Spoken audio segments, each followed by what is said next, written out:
Hello, grade 10, and welcome to a new comprehension lesson. The theme is now drug abuse and alcoholism. We will be taking one lesson in this theme called drug use among teens. Okay, let's begin by answering the following discussion questions. How serious is the issue of alcoholism and drug use among people, especially adolescents? What type or types of substance abuse do you believe are the most prevalent or widespread nowadays among teens? And suggest some practical solutions to the issue of drug and alcohol abuse.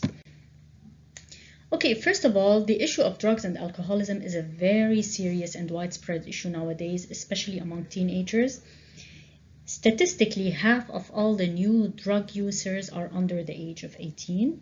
In the US alone, approximately 10 million people between the ages of 12 to 20, mostly teens, consume alcohol. These are alarming statistics. So what can be done? Okay. What do teenagers abuse at this age? Marijuana, amphetamines, sedatives, tranquilizers, and in addition to the widespread use of alcohol among this age group, particularly in the West. Of course, this issue is mostly profound in the West. We find it in our part of the world, but it is to a lesser extent, fortunately. This is a serious issue since statistics show that teens who abuse substances will generally end up being addicts. They will continue to be drug addicts in the future. These substances can also have a long-term effect on teens' brains since they are still developing. Practical solutions, of course, first and foremost, close parental supervision and positive communication with their teen child. They should be open to their child and make their teen daughter or son confident about speaking to their parents about any issues they might be facing, comfortable in speaking to their parents, and not have strict parents who would just shut them down and not be careful or not see any red flags that are being waved in front of them. Of course, awareness campaigns at schools and in popular social media platforms among teens. Those are very, very important places where the issue of drugs and alcoholism could be addressed. Now let's start with our lesson. Drug use creeps up in Lebanese schools. At the age of 12, Joe began using drugs out of curiosity and following the encouragement of some of his friends. Believing that to gain friends, he needs to behave like them, he ended up being addicted to drugs at an early age. Joe has not met these friends in the street, cafes, or internet game shops, but inside the walls of his school. This raises several questions about the fate of these children and their future, as well as the role of schools in strengthening control over their students. Joe, who is now 17, said, "I started consuming drugs out of curiosity. I wanted to try it and I felt happy after taking it. It was a classmate who introduced me to the drugs. She began to take me aside and tell me about them and then began giving me hallucinogenic pills such as Valium, Rivotril, till I became addicted to them. Later, these friends began to offer me hashish, which I started smoking." He added, "This girl and her two friends were with me in the same class, but they were older than me for lack of academic success." Okay, indeed, every teenager has a psychological and social environment that may or may not be an incubator for this kind of anarchy. Anarchy means lack of any sort of organization. In other words, lack of parental education may create a fertile ground for their children to turn into an addiction. Children are mostly affected by their parents, followed by their community and school environments. Children have to receive love and affection. Nevertheless, children, let's stop at that and just answer the first question. How does the author begin the article and what purpose does that method serve? Okay, as we see, obviously the introduction begins with an anecdote. Okay, a brief story or a brief narration of Joe, who began using drugs at the age of 12. This method catches the reader's attention, arouses their curiosity, and introduces them to the main idea of the text, which is about drug use among the youth in Lebanese schools.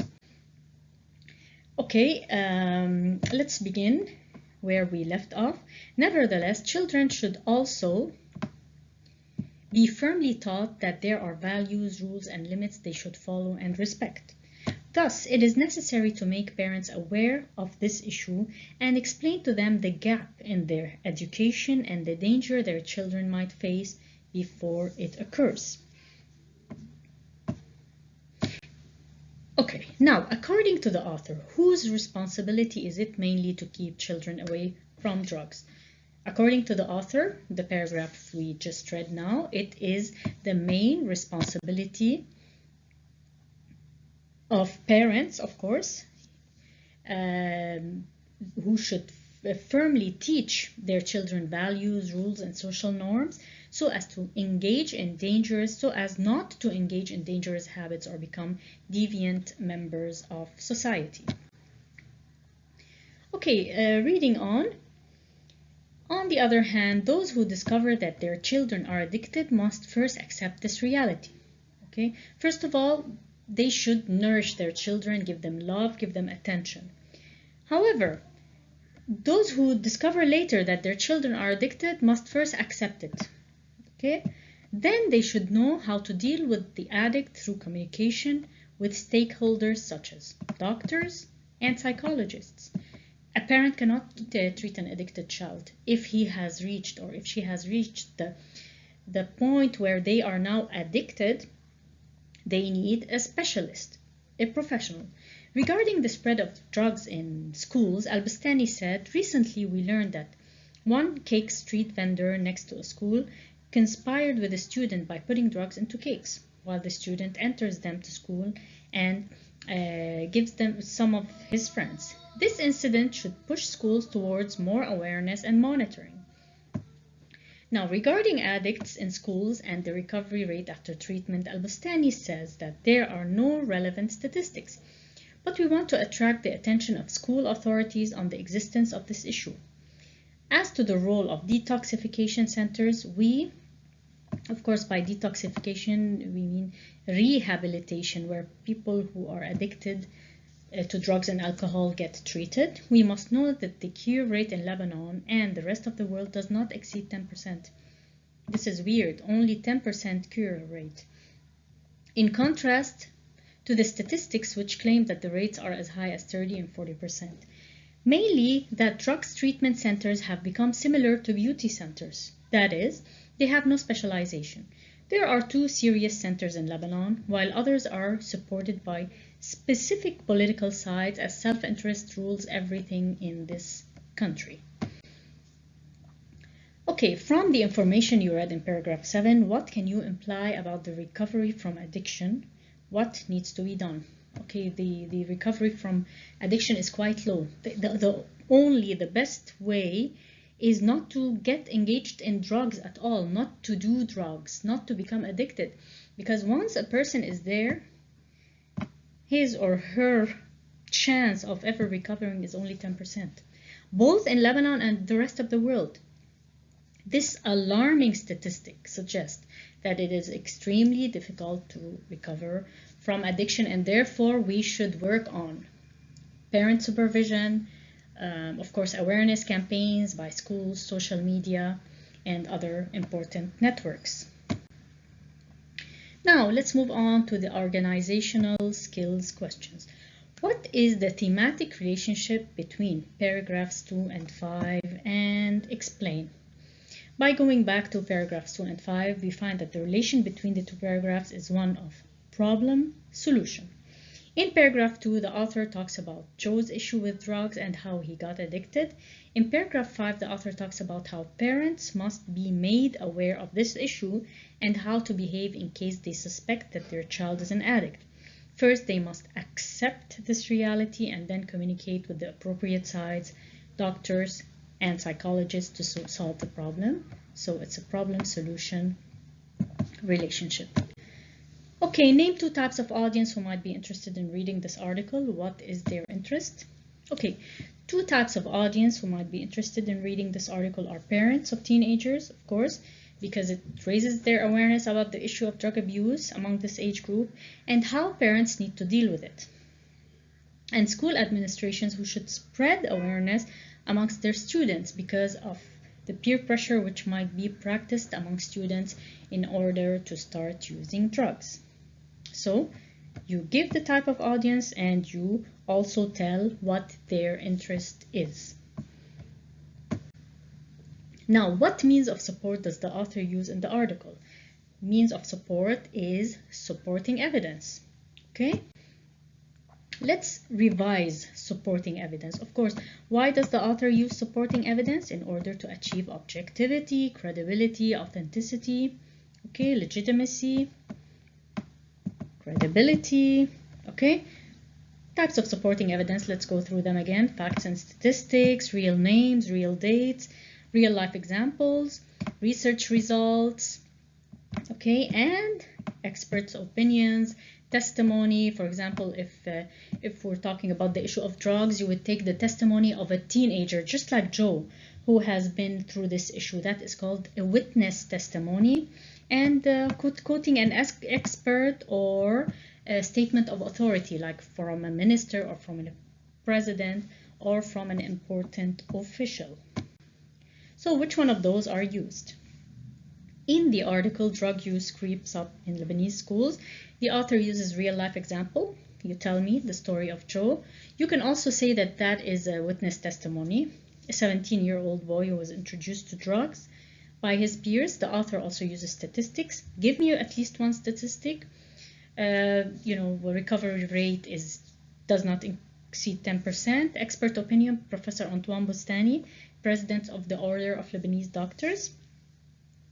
And finally, you should end with this sentence, please. Every time you're being asked about means of support, you say, by using the above means of support, comma, the author achieves credibility, objectivity, and authenticity. You can also say accuracy instead of one of them.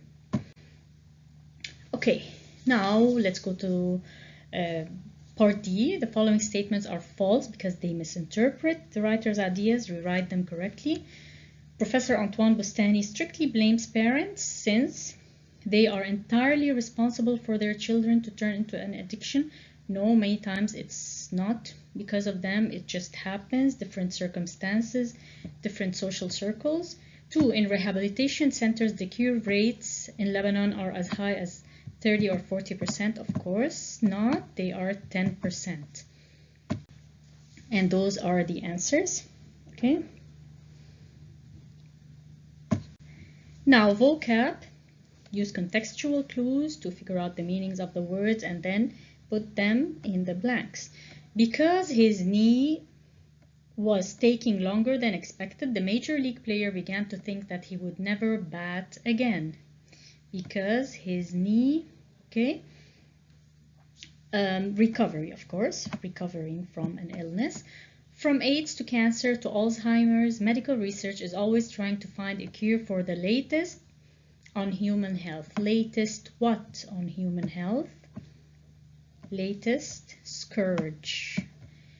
Each school, including all parents and employees, will have a duty to uphold our mission.